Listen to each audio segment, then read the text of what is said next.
Hi friends, മാജിൻ എൻ്റർടൈൻമെൻറ്റിൻ്റെ പുതിയൊരു വീഡിയോയിലേക്ക് എല്ലാവർക്കും സ്വാഗതം. നമ്മുടെ ചാനൽ ഇതുവരെ സബ്സ്ക്രൈബ് ചെയ്യാത്ത കൂട്ടുകാരുണ്ടെങ്കിൽ ചാനൽ ഒന്ന് സബ്സ്ക്രൈബ് ചെയ്യുക, ലൈക്ക് ചെയ്യുക, നിങ്ങളുടെ മറ്റു കൂട്ടുകാരിലേക്കും കൂടെ ഒന്ന് ഷെയർ ചെയ്യുക. 6ാം ക്ലാസ് പഠന മികവ് രേഖ. ഗണിതം പ്രവർത്തനക്കാട് 6 മുതൽ 10 വരെ. പ്രവർത്തനക്കാട് 6 മഞ്ചാടിയും നക്ഷത്രവും. ശരാശരി. രാജു ഒരു ദിവസം ശേഖരിച്ച മഞ്ചാടികളാണ് നക്ഷത്രത്തിലെ ചെറുവൃത്തങ്ങളിൽ വച്ചിരിക്കുന്നത്. രാജുവിൻ്റെ കയ്യിൽ ആകെ എത്ര മഞ്ചാടിയാണുള്ളത്? അപ്പോൾ നിങ്ങൾ നക്ഷത്രത്തിൻ്റെ ഓരോ ഭാഗത്തുള്ള മഞ്ചാടികൾ നിങ്ങൾ എണ്ണി നോക്കണം. എത്രയാണ് കിട്ടുന്നത്? 24. രാജുവിൻ്റെ കയ്യിലുള്ള മഞ്ചാടി നക്ഷത്രത്തിലെ ചെറുവൃത്തങ്ങളിൽ തുല്യ എണ്ണം വരുന്ന രീതിയിൽ ക്രമീകരിക്കുക. അപ്പോൾ നക്ഷത്രത്തിന് എത്ര ഭാഗങ്ങളാണുള്ളത്? 6 ഭാഗങ്ങൾ. അപ്പോൾ 24ന് എത്രയാണ്?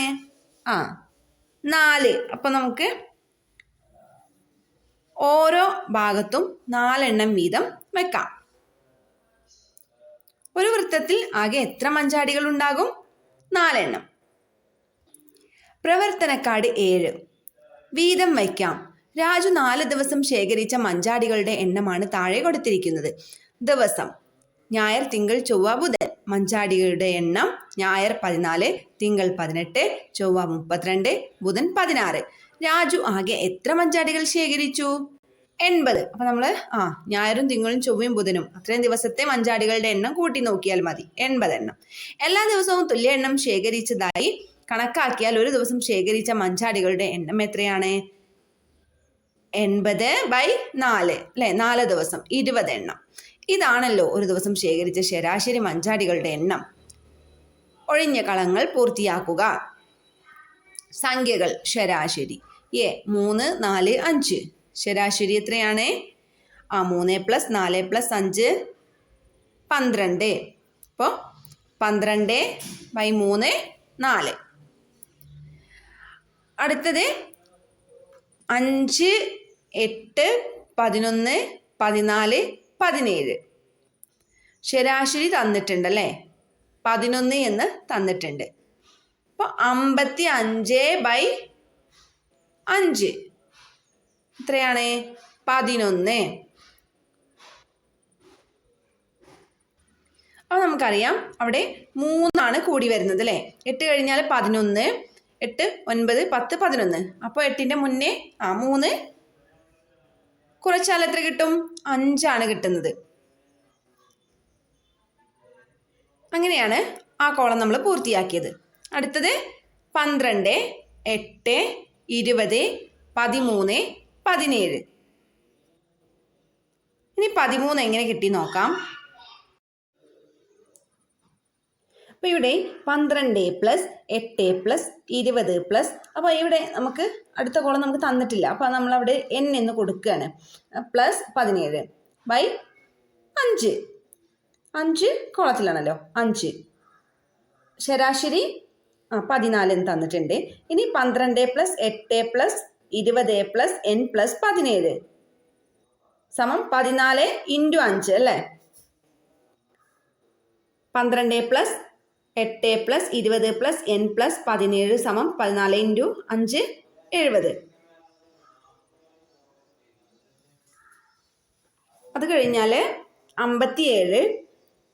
ഇതെല്ലാം കൂട്ടി നോക്കിയാൽ എത്രയാണ് കിട്ടുന്നത്? 57. 57 + n = 70. ഇനി നമ്മൾ n 70ൽ നിന്ന് 57 കുറച്ച് 13.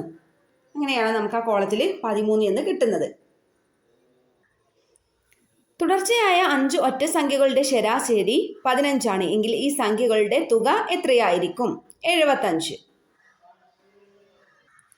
പ്രവർത്തനക്കാട് 7 തുടർച്ചയായ 4 ഇരട്ട സംഖ്യകളുടെ ശരാശരി 5 സംഖ്യകൾ ഏതെല്ലാം? സംഖ്യകൾ 2, 4, 6, 8. പെട്ടെന്ന് ഉത്തരം കണ്ടെത്തിയത് എങ്ങനെയാണ്? തുടർച്ചയായ ഇരട്ട സംഖ്യകൾ പട്ടികയായി എഴുതി പരിശോധിക്കൂ. സംഖ്യകൾ 2, 4, എണ്ണം 2 അല്ലേ? ശരാശരി 3. സംഖ്യകൾ 2, 4, 6, എണ്ണം 3, ശരാശരി 4. 2, 4, 6, 8, എണ്ണം 4, ശരാശരി 5. 2, 4, 6, 8, 10. എണ്ണം 5, ശരാശരി 6. 2, 4, 6, 8, 10, 12. എണ്ണം 6, ശരാശരി 7. 2, 4, 6, 8, 10, 12, 14. എണ്ണം 7, ശരാശരി 8. തുടർച്ചയായ ഇരട്ടസംഖ്യകളുടെ ശരാശരിയെക്കുറിച്ച് പട്ടികയിൽ നിന്നും എന്തെല്ലാം മനസ്സിലാക്കാം? തുടർച്ചയായ ഇരട്ട സംഖ്യകളുടെ എണ്ണം ഒറ്റ സംഖ്യയാണെങ്കിൽ ശരാശരി എങ്ങനെ കണ്ടെത്താം? എണ്ണത്തിനോട് 1 കൂട്ടുക. തുടർച്ചയായ ഇരട്ട സംഖ്യകളുടെ എണ്ണം ഇരട്ട സംഖ്യയാണെങ്കിൽ ശരാശരി എങ്ങനെ കണ്ടെത്താം? എണ്ണത്തിനോട് 1 കൂട്ടുക. മാസ്ക് വിതരണം. നന്ദപുരം സ്കൂളിൽ സ്കൗട്ട് ആൻഡ് ഗൈഡ്സ് കുട്ടികൾ മാസ്ക് വിതരണം ചെയ്തു. അനു, മീനു എന്നിവർ 105 മാസ്ക് വീതമാണ് വിതരണം ചെയ്തത്. അനു പറയുന്നത് ഞാൻ 3 ദിവസം കൊണ്ടാണ് മാസ്ക് വിതരണം ചെയ്തത്. ഓരോ ദിവസവും വിതരണം ചെയ്തതിനേക്കാൾ 1 മാസ്ക് കൂടുതലാണ് അടുത്ത ദിവസം വിതരണം ചെയ്തത്. അനു വിതരണം ചെയ്ത ക്രമം നോക്കൂ. 34, 35, 36 അല്ലേ? ഒരു ദിവസം 34, അടുത്ത ദിവസം 35, അടുത്ത ദിവസം 36. മീനു പറയുന്നു ഞാനും ഒരു ദിവസം വിതരണം ചെയ്തതിനേക്കാൾ 1 കൂടുതലാണ് അടുത്ത ദിവസം വിതരണം ചെയ്തത്. 5 ദിവസം കൊണ്ടാണ് വിതരണം ചെയ്തത്. അപ്പം എങ്ങനെയാണ് മീനു വിതരണം ചെയ്തത്? 19, 20, 21, 22, 23. മീനുവിന് ആകെ 105. 105നെ 5 കൊണ്ട് ഹരിച്ചു. 21. 21 കുറക്കണം 1, 20. 20 കുറക്കണം 1, 19. 21 അധികം 1, 22. 22 അധികം 1, 23. മെച്ചപ്പെട്ട വിളവ്. കേരസമിതി യോഗത്തിൽ വിളവിനെ കുറിച്ചുള്ള ചർച്ച നടക്കുകയാണ്. സമത് പറയുന്നു എൻ്റെ തോട്ടത്തിൽ 20 തെങ്ങുകളുണ്ട്. എനിക്ക് കഴിഞ്ഞ വർഷം 1860 തേങ്ങയാണ് കിട്ടിയത്. ഔസേപ്പ് പറയുന്നു എനിക്ക് ഒരു തെങ്ങിൽ നിന്ന് ഒരു വർഷം ശരാശരി 95 തേങ്ങ കിട്ടി. നന്ദനൻ പറയുന്നു എനിക്ക് കായ്ക്കുന്ന 8 തെങ്ങുകളാണുള്ളത്. അതിൽ നിന്ന് കഴിഞ്ഞ വർഷം ആകെ 560 തേങ്ങയാണ് കിട്ടിയത്. കർഷകരുടെ സംഭാഷണങ്ങൾ ശ്രദ്ധിച്ചുവല്ലോ. മെച്ചപ്പെട്ട വിളവ് ലഭിക്കുന്നത് ആരുടെ തോട്ടത്തിൽ നിന്നുമാണ്? സമത് 1860/20 93. ഔസേപ്പ് 95. നന്ദനൻ 560/8 70. ഔസേപ്പിനാണ് മെച്ചപ്പെട്ട വിളവ് ലഭിക്കുന്നത്. ഔസേപ്പിന് 35 തെങ്ങുകളാണുള്ളത് എങ്കിൽ കഴിഞ്ഞ വർഷം ആകെ എത്ര തേങ്ങ കിട്ടിയിരിക്കും? ശരാശരി 95. തെങ്ങുകളുടെ എണ്ണം 35. തേങ്ങകളുടെ എണ്ണം 35 × 95 3325. പ്രവർത്തനക്കാട് 8. ഭിന്നസംഖ്യകൾ. ഭാഗങ്ങൾക്ക് നിറം നൽകാം. ഷെയ്ഡ് ചെയ്ത ഭാഗത്തെ സൂചിപ്പിക്കുന്ന ഭിന്നസംഖ്യ എഴുതുക. എത്രയാണ്? 1, 2, 3, 4, 5, 6, 7, 8, 9, 10.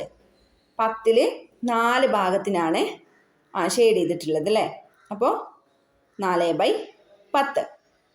തന്നിരിക്കുന്ന വൃത്തത്തെ 12 തുല്യ ഭാഗങ്ങളാക്കുക. അപ്പം നിങ്ങൾ കറക്റ്റ് ചെയ്തിട്ട് 12 തുല്യ ഭാഗങ്ങളാക്കണം ആദ്യം.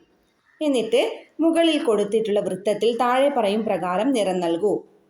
1/4 ഭാഗം നീല നിറം, 2/3 ഭാഗം ചുവപ്പ് നിറം.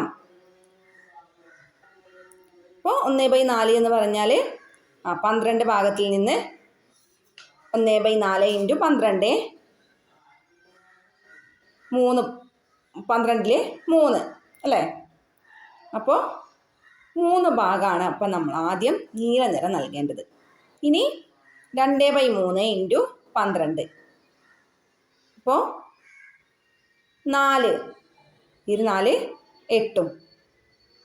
എത്രയാണ്? 8 ഭാഗം കളറ് റെഡ്. അപ്പം വരുന്നത് ആദ്യം 3 ഭാഗം നീല നിറം നൽകി ബാക്കി 8 ഭാഗം. അപ്പം നമ്മൾ 5 ഭാഗം കൂടിയാണ് എടുക്കേണ്ടത്. 3, 5 ആണ് 8. അങ്ങനെയാണ് 8 ഭാഗം ചുവപ്പാകുന്നത്. അപ്പോൾ 5 ഭാഗം ചുവപ്പ്. ഇനി ബാക്കിയുള്ള ഭാഗങ്ങൾ പച്ചയാണ്. അപ്പോൾ ഇവിടെ പറഞ്ഞിട്ടുണ്ട് ബാക്കി ഭാഗം പച്ചയാണ്. 1/3 4/12 ആണല്ലോ. അപ്പോൾ പച്ച നിറം കൊടുത്ത ഭാഗത്തെ സൂചിപ്പിക്കുന്ന ഭിന്നസംഖ്യ 1/3. പാക്കറ്റുകളിൽ നിറയ്ക്കാം. ദാമു തൻ്റെ കടയിൽ വെളിച്ചെണ്ണ വിവിധ അളവിൽ പാക്കറ്റുകളിൽ വയ്ക്കുവാൻ തീരുമാനിച്ചു. അതുപ്രകാരം തയ്യാറാക്കിയ പട്ടിക നോക്കൂ. ആകെ അളവ്, ഒരു പാക്കറ്റിൻ്റെ അളവ്, പാക്കറ്റുകളുടെ എണ്ണം. 15 ലിറ്റർ ഒരു പാക്കറ്റിൻ്റെ അളവ് 1 ലിറ്റർ, പാക്കറ്റുകളുടെ എണ്ണം 15. അപ്പോൾ 5 ലിറ്റർ ആകുമ്പോൾ 1/4 ലിറ്റർ, പാക്കറ്റുകളുടെ എണ്ണം 20. 5 × 4/1 20. ഇനി 6.5 ലിറ്റർ, 6 ലിറ്റർ ഒരു പാക്കറ്റിൻ്റെ അളവ് 1/2 ലിറ്റർ, പാക്കറ്റുകളുടെ എണ്ണം 13. ഇനി 6 ലിറ്റർ ഒരു പാക്കറ്റിൻ്റെ അളവ്